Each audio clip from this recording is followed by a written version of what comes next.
अब नए संशोधन में रोजगार की गारंटी 100 दिन से बढ़ाकर के 125 दिन किया गया है।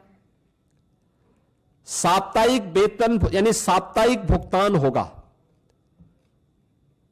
ऐसा नहीं कि महीनों और वर्षों लग रहे हैं। अब हर सप्ताह लेबर ने काम किया तो साप्ताहिक उसे भुगतान होगा, और देरी होगी तो इसका मुआवजा भी देना होगा, यानी उसके लिए अतिरिक्त तो उसको ब्याज देना होगा।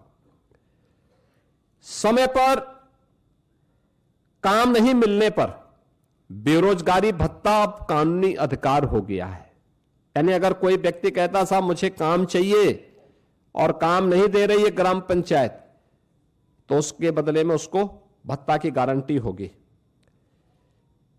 खेती के मौसम में किसानों को मजदूरों की कमी न हो, इसके लिए राज्यों को बुआई और कटाई के समय 60 दिन तक कार्य का विराम देने का अधिकार भी राज्यों को दिया गया है। राज्य तय करेंगे कि कब खेतीबाड़ी का समय है, उस समय मनरेगा के कार्य स्थगित रहेंगे, खेतीबाड़ी के कार्य के लिए लोग पर्याप्त संख्या में लोग मिल पाएंगे, और 125 दिन की गारंटी वर्ष भर में जो भी कार्य करने के इच्छुक हैं उन श्रमिकों को प्राप्त होगा। किसान और मजदूर दोनों के हित इसके माध्यम से सुरक्षित रखने की गारंटी दी गई है। खोदने और भरने वाली कामों पर विराम होने से स्वाभाविक रूप से जिनके हित प्रभावित हो रहे हैं वो चिल्ला रहे हैं, क्योंकि गड्ढा खोदते थे फिर उसको पाटते थे। ये प्रक्रिया अब उनके हित प्रभावित हो रहे हैं तो स्वाभाविक रूप से उनका चिल्लाहट होना स्वाभाविक रहे।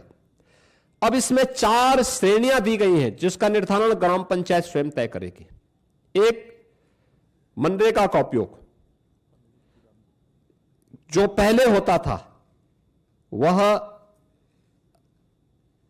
कोई अस्थाई पर संपत्ति आप नहीं बना सकते थे, लेकिन अब विकसित भारत जी राम जी के माध्यम से हम अस्थाई संपत्ति का निर्माण कर सकते हैं, और उसके लिए 4 प्रकार के प्रायोरिटीज तय की गई, प्राथमिकताएं जो तय की गई, श्रेणियां। एक, जल संरक्षण के लिए आप देख रहे होंगे ग्रामीण क्षेत्र में या शहरी क्षेत्र में अक्सर आप देखते हैं ग्रामीण क्षेत्र में बहुत सारे ब्लॉक को हमें वहां पर डार्क जोन के रूप में घोषित करना होता है। पानी की मात्रा बहुत नीचे जा चुकी होती है, कोई वहां पे अस्थायी व्यवस्था नहीं बन पाती है। आप इस योजना के माध्यम से जो मनरेगा में व्यवस्था नहीं थी, विकसित भारत जी राम जी के माध्यम से गारंटी दी गई है कि वह इसके माध्यम से जल संरक्षण की अस्थायी व्यवस्था क्रिएट कर सकते हैं, यानी रेन वाटर हार्वेस्टिंग की व्यवस्था, चेक डैम की व्यवस्था और उससे जुड़ी हुई अन्य सुविधाओं को वहां पे गांव में वो क्रिएट कर सकता है। ग्रामीण बुनियादी इंफ्रास्ट्रक्चर के माध्यम से वह इन चीजों को वहां पे विकसित कर सकता है, सड़क, नाली, इन सब का विकास कर सकता है। आजीविका संबंधी इंफ्रास्ट्रक्चर को भी इसके माध्यम से क्रिएट कर सकता है, खेल का मैदान बना सकता है, ओपन जिम का निर्माण कर सकता है।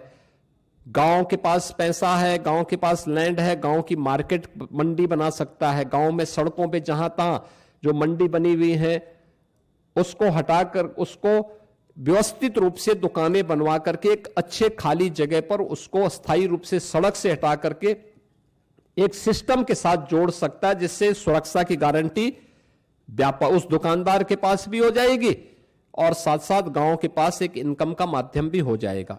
इस प्रकार की उसको भी किया जा सकता है।